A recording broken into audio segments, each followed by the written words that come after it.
Om Namo Bhagavate Vasudevaya.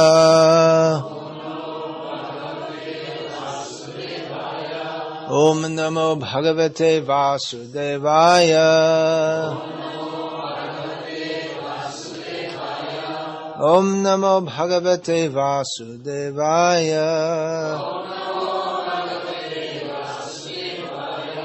Today, as you all know, is the celebration of Deepavali. It's a very auspicious day, celebrating various things. Especially it's remembered as for Ram returning to Ayodhya. Is that what they say here in Andhra Pradesh? What do they say for Narakasuravada? That's another. On this day also Narakasura was killed. The lights were lit for Ram as he arrived in Ayodhya. So it's very auspicious also for those devotees who are accepting initiation today. We are offering deepams to Krishna. You can be like a light, giving light to the world, and we'll offer you to Krishna, like a deepam, giving light. Today is also the day when Krishna got tied up. Damodar Leela took place on this day. So you're going to capture any little boy and tie him up. He's not as naughty as Krishna. Mostly little boys are very naughty. But Krishna is the naughtiest. He's the best at everything. So when he wants to be naughty, no one can be as naughty as Krishna. But the most surprising thing is how Mother Yashoda tied him up. He cannot be controlled by anyone because he's the Supreme Lord. He cannot be bound up. He is Mukunda, which means Mukti Data, the giver of liberation. So Mother Yashoda, she tied up the one who releases others. So devotees of Krishna do not ask for mukti, not interested in mukti. We want to tie up Mukunda. That means tie him up with the ropes of love. And our guru in this regard is Yashoda Mai. Once a devotee asked, this is in the West where they don't know so many things. One devotee asked Srila Prabhupada, what did Krishna call his mother? And Prabhupada replied, Mother, Amma, whatever it is. So, mother is always better than the son. The son always has to submit to the mother. Of course, sometimes the mother is not Krishna conscious. In that case, not. But Yashoda Mai is intensely Krishna conscious. When Krishna was tied up by Kaliya, Mother Yashoda wanted to die immediately. That's another ascharya, or amazing, that Kaliya, who is just some envious snake, captured Krishna. So Mother Yashoda tied up Krishna with love, but Kaliya didn't have love. He was very envious of Krishna. But Krishna showed his causeless mercy to Kaliya. He was able to embrace Krishna very tightly, which the gopis wanted to do, but they couldn't do publicly like Kaliya was doing. So eventually, by the grace of his wives, who are all devotees, Kaliya also became a devotee. So one time in America, some devotees, they used to do radio programs of Krishna Leela. So one Mataji took the part of Mother Yashoda during the Kaliya Leela. And she was calling out when Krishna was caught by Kaliya, Krishna, Krishna, with great feeling. So this recording of the radio program was given to Srila Prabhupada. And he called that Mataji who made that Yashoda role. And he said, you just go on calling out to Krishna like this and your life will be fully successful. So, Krishna! Krishna! This is how we should call for Krishna. So today we are worshipping who? Damodar? Is it? Today we're worshipping Damodar. Throughout this whole month, we're worshipping Damodar. But actually, we're worshipping Yashoda more. She's more than Damodar. We're worshipping Damodar because he's the Supreme Lord. But we're worshipping Yashoda because she's more than him. She tied him up. So all the Shastra Praman is that Krishna is supreme. So, that's all right. But those who know the secret, they know that Vyasadeva, well, maybe he was right. Aham vedmi shuko veti vyasa veti na veti va bhaktya bhagavata grahya na medhya na chatikaya. Lord Shiva says, I know, Shukadeva Goswami knows, maybe Vyasadeva knows, maybe not. What is the import of Bhagavatam? Bhagavatam can only be understood by bhakti, not by mundane intelligence, nor by scholarship. So Vyasadeva establishes that Krishna is supreme. Maybe he's right. If Mother Yashoda can tie up Krishna, it seems that she's superior to Krishna.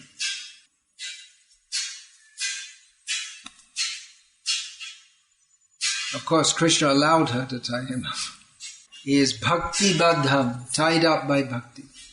These are all very confidential topics. We're not going to go out in public and preach that Yashoda is supreme. We will preach everywhere Krishna is supreme. But then when people become devotees and they become a little advanced, then we'll call them and tell them, actually there's a little secret.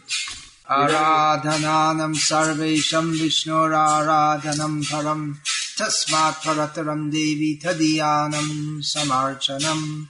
Lord Shiva told his wife, she asked, you see there's so many different kinds of puja going on, there's all different demigods and grama devatas and babas and everything, so which is the best kind of worship?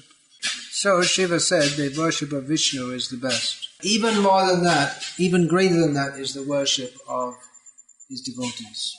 So I spoke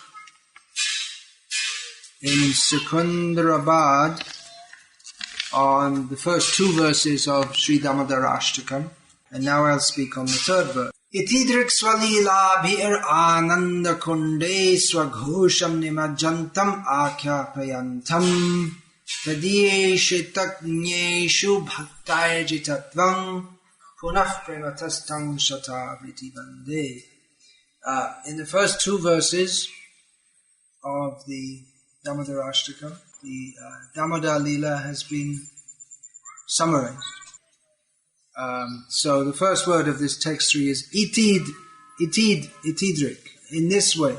Swalila, by demonstrating his pastimes, Krishna immerses his devotees in Ananda Kunda, pools of ecstasy.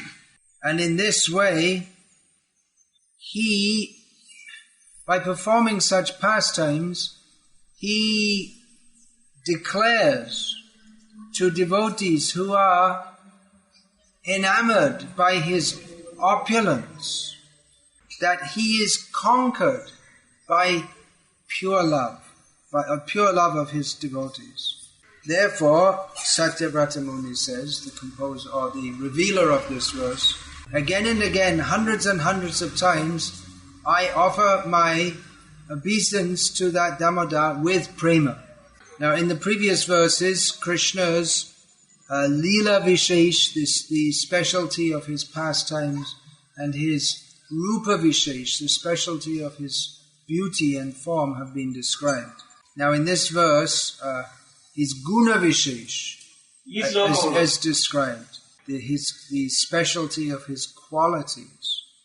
And it's especially because of his qualities that he becomes controlled by his devotees.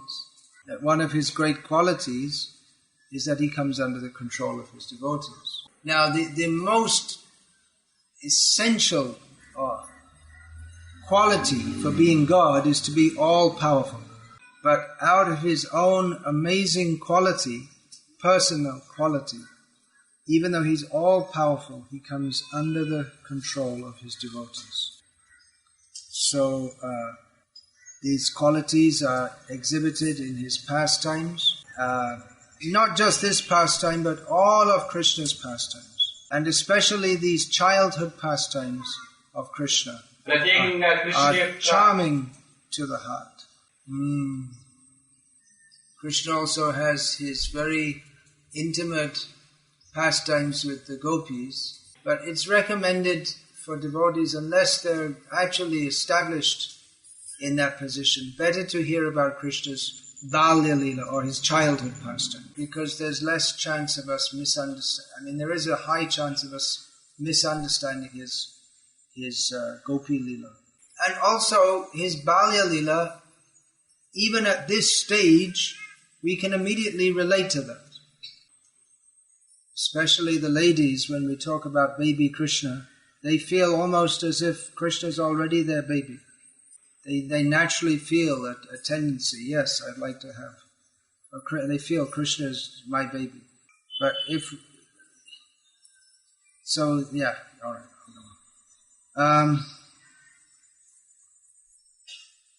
So by these wonderful pastimes, all the inhabitants of Gokul, not just the human beings, but all of them became immersed in pools of ecstasy.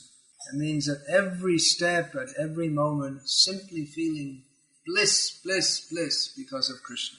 Patikshanam, patikshana svadana lolupasya vande guru shichana. The spiritual master is glorified as one who aspires to, at every moment, taste the bliss of Radha and Madhava's Leelas. ఆధ్యాత్మిక గురువు ఎటువంటి వాడంటే not just Leela, Guna, Roop and Naam. Roop, Leela. So the Srimad Bhagavatam gives some insights into how the inhabitants of Gokul are immersed in pools of ecstasy. For instance, it's described how the elder gopis, that means the same age as Mother Yashoda, his mother's age, they would tell Krishna that you dance and then we'll give you a nice sweet. Or they would sometimes clap their hands and then they'd have Krishna dancing, little baby Krishna dancing. So you may ask that, well, how is Krishna such a good dancer? He's dancing with the gopis in Rasa Leela. But he was trained up from the very beginning as a good dancer. Thus, Bhagavan, the Supreme Personality of Godhead, played like an ordinary child. Even if we see an ordinary child who's playing and smiling and dancing, everyone becomes charmed. There's some pleasure there, isn't it? Especially parents, but others also, they take pleasure in seeing a little child, very beautiful child, dancing. Dancing means they can hardly walk, but they're somehow trying to dance. But they put some food is in their mouth and they're chewing and half of it comes out. If a grown person does this, you'll think it's very strange. But when babies do it, it's charming. Whatever they do is charming. But we can hardly imagine how that pleasure is increased hundreds of times, thousands of times, millions, crores of times when the little baby is Krishna. So observing baby Krishna perform his childish activities, the inhabitants of Gokul were immersed in pools of ecstasy. Sometimes they would have him dance, sometimes they would have him sing. Come on, sing, sing. So in this way he became like a wooden puppet on strings. Ekale Ishara Krishna ar Shababhrita Jare joiche nachai tare toiche kore nritta. In Chaitanya Charitamrita it said that there is only one supreme controller, and that is Krishna. And all others are his servants. And just like puppets, in the way that just like a puppeteer makes the puppets dance, so the puppets are forced to dance. In this way, Krishna is orchestrating and controlling everyone. But that Krishna himself has become like a wooden puppet in the hands of the gopis. Sometimes the Nanda Maharaj or others, they would tell Krishna, bring this for me. So sometimes little baby Krishna, he can hardly walk, and Nanda Maharaj's padukas, these wooden shoes, he had with great difficulty put them on his head and stumble up to Nanda Maharaj and give him his padukas. He's carrying the whole universe by his expansion as Ananta Shesha. But bewildered by the love of his devotees, he becomes as if an incapable child who can just with great effort carry the shoes of Nanda Maharaj. That's why the inhabitants of Vrindavan, they can never understand when all these demons attacked Krishna that he actually killed them. They didn't understand that when Putana died, Krishna had killed her. They didn't understand that when Krishna was carried away by Trinavarta, Asura, the whirlwind, and then he fell down, that actually Krishna had killed him. Yashoda Mai thought that, well, when I was a little girl, I was very good. I used to worship Lord Narayan, and because of that, he's now protecting my boy. She thought because of her prayers, Narayan was protecting Krishna, not understanding that Krishna is Narayan. That Narayana, who's the king of everything and everyone,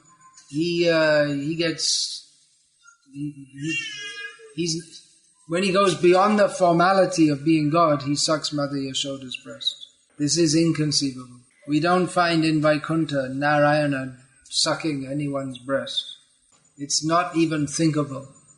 Therefore, Vrindavan Leela is called Achintya, inconceivable. So Krishna, the Vrajavasis, they couldn't think that Krishna, he could kill the demons because he can hardly even lift up some shoes. So how could he kill big, terrible demons?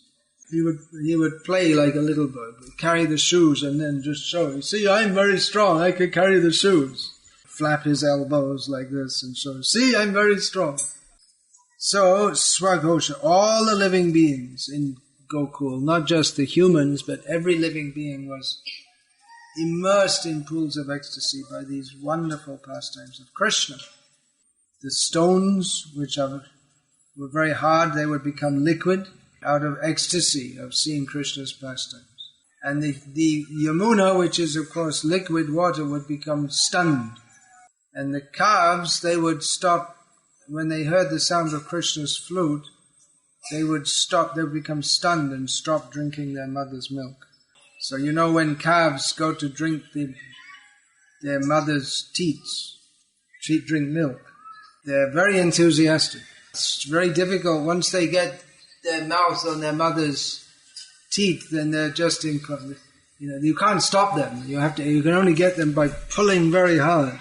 By hearing the sound of Krishna's flute, automatically they forgot about drinking their mother's milk and just became stunned in ecstasy. So all the living beings, the animate, inanimate, they all became immersed in pools of ecstasy at Krishna's pastimes.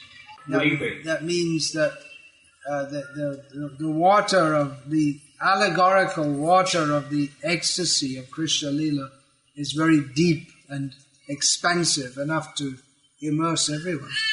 So in this way, he stimulated the complete love, with total love of his dearmost devotees of Vrindavan. So this word Swaghosha means all living beings in Vrindavan. Ghoshanam also means to announce. So by such pastimes, he announced his own glories, or he demonstrated his own glories and those of his devotees. It's generally understood God is great. But how is he great? That we should know. Generally people think, well, he created the world. But he does so much more. He kills so many demons. He demonstrates so many amazing pastimes. So just to say that God is the creator of the world doesn't demonstrate much knowledge about God. So by pastimes such as this, Damodar Leela, Krishna demonstrates his own glory, and even more so that of his devotees. And they all experienced a very special quality of pure bliss. In this world, we experience happiness of various sorts. What kind of things make people happy? What makes people happy? When India wins a cricket match, people feel happy, at least in India. Yeah, especially against Pakistan. But the happiness of Krishna consciousness is of a completely different quality to the India beating Pakistan cricket happiness.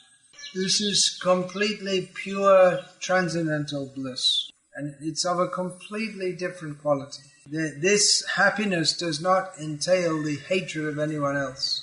There's no place in the heart of the pure devotees for hatred, because their heart is completely filled with love. They don't have room for any other emotion. And the quality of that love is anandam buddhi vardhanam. It is an ocean of bliss that is ever increasing.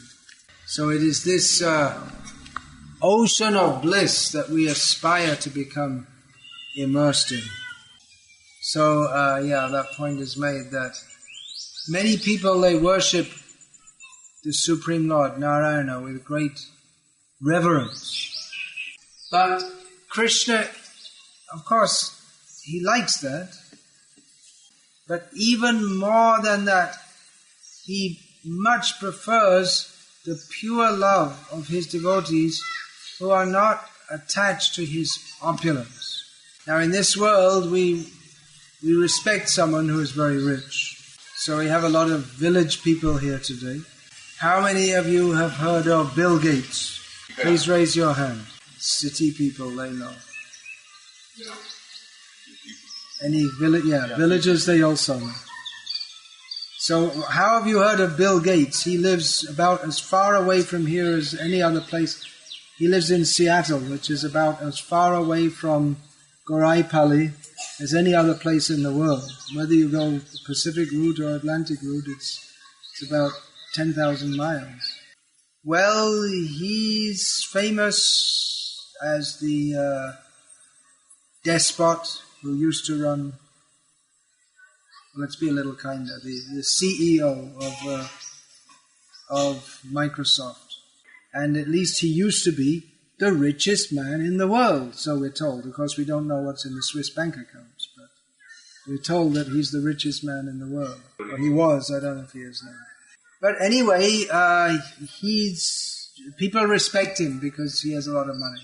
It's not the only reason, but a major reason is because he's filthy, stinking rich, as we say in English. So Krishna's a lot richer than him. In fact, he's a thief, because if he thinks that anyone who thinks this is my property is a thief, because everything belongs to Krishna. So Krishna is extraordinarily wealthy. He's also extraordinarily beautiful and famous and powerful and knowledgeable and renowned. Got all the qualities by which anyone will naturally respect him. So you can imagine everyone, when they come in contact with him, they're very respectful. And that's good. Some people may be envious. That is not good. We should be respectful to Narayana, not disrespectful. But if someone is very intimate with Krishna out of love, Krishna likes that a lot more than if people respect him. This is the secret of Krishna's Vrindavan Leela, that even though he is the Supreme Personality of Godhead and he is worshipable in all respects, still he takes the part of an ordinary person. He is conquered by devotees whose love for him is not mixed with knowledge of his opulence. Yashoda Mai and other devotees of Vrindavan, they don't think he's very powerful, therefore we should worship him. They simply love him. They don't think why they love him. They don't think, well, in Bhagavad Gita, Krishna establishes himself as supreme, therefore we should worship him. But out of natural, pure affection which blazes in their heart, they simply love Krishna. So this is being announced by Krishna by performing such pastimes as Damodara Lila. Although those who are attached to his feature as Narayana are very submissive to him, Krishna himself becomes submissive to those devotees who take the superior position to him out of love for him. This Vrindavan Leela is not accessible to everyone. Those who are attached to his opulence as Narayana, they cannot understand Krishna's delightful pastimes in Vrindavan. This principle is demonstrated in Srimad Bhagavatam, and here in Damodarastakam it is reiterated. So here the word is used. Puna prema tastang shata vriti vande. The author offers his prayers with love to Krishna hundreds and thousands of times. So it's not that we stop offering obeisance to Krishna, but we offer obeisance to Krishna knowing that his opulence of love for his devotees is far greater than his opulence as Vaikuntanath, the Lord, the opulent Lord of Vaikuntha. We can offer our obeisance to the process of bhakti because it's so powerful, it brings Bhagavan under the control. Yeah, Krishna can never come under control in the same way that he does in Vrindavan. He can never come under that kind of control in Vaikuntha. If you try to tie Narayan up, he'll chop off your head. In Vaikuntha, if someone tried to, for a start, they couldn't even get in the door. If someone wanted to tie up Narayana, they couldn't even get in the gate. There are 7 entrances to, or seven stages of gates. You have to go through 7 gates to enter Vaikuntha.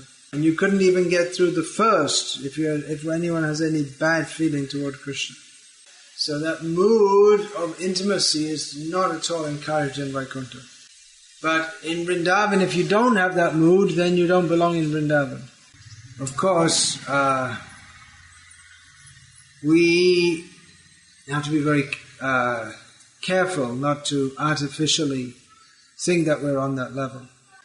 Therefore, our process is to recite prayers like Damodarastakam and pray to Mother Yashoda and Srila Prabhupada and all the great devotees for their mercy that we can appreciate Krishna.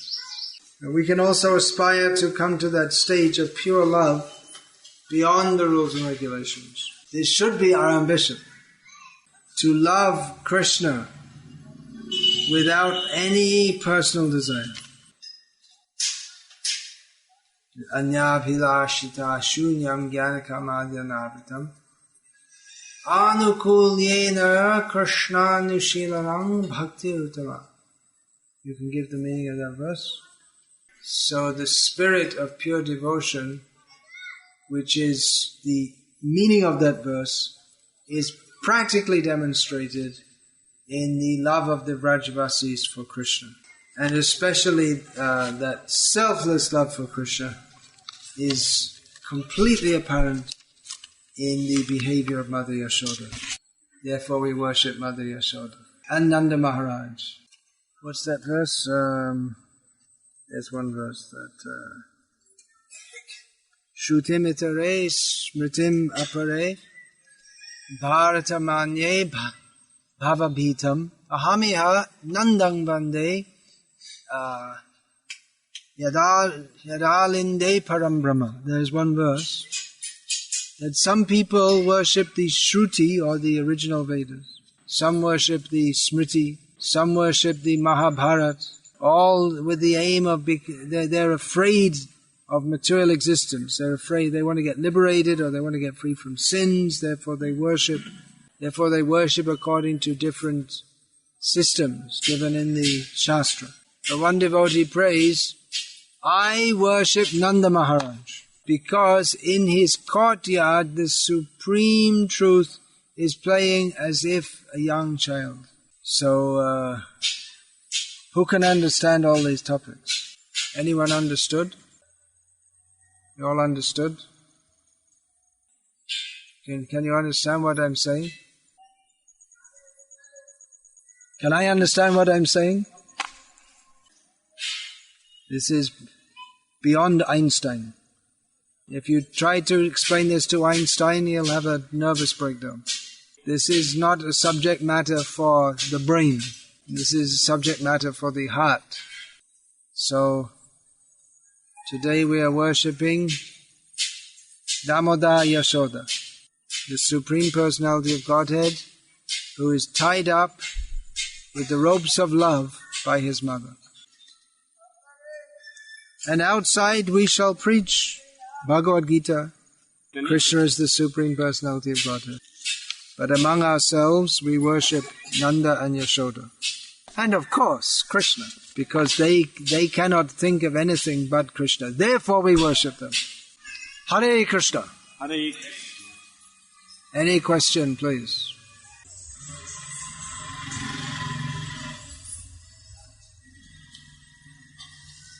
Okay. We won't tie up Krishna. We won't try to do that. We'll let Mother Yashoda do that.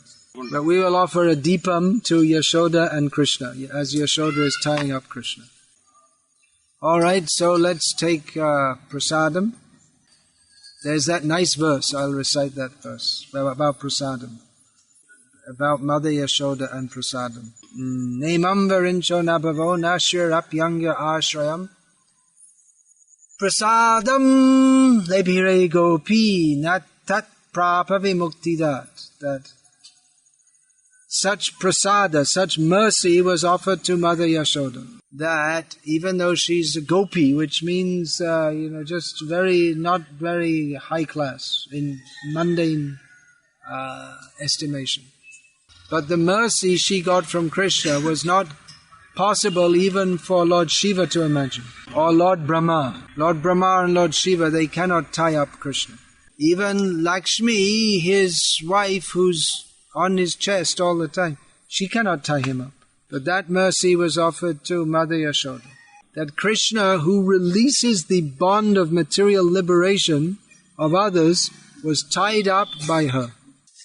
So remembering this, we'll go to take prasadam. And those who are taking initiation should not take prasadam now, they should fast.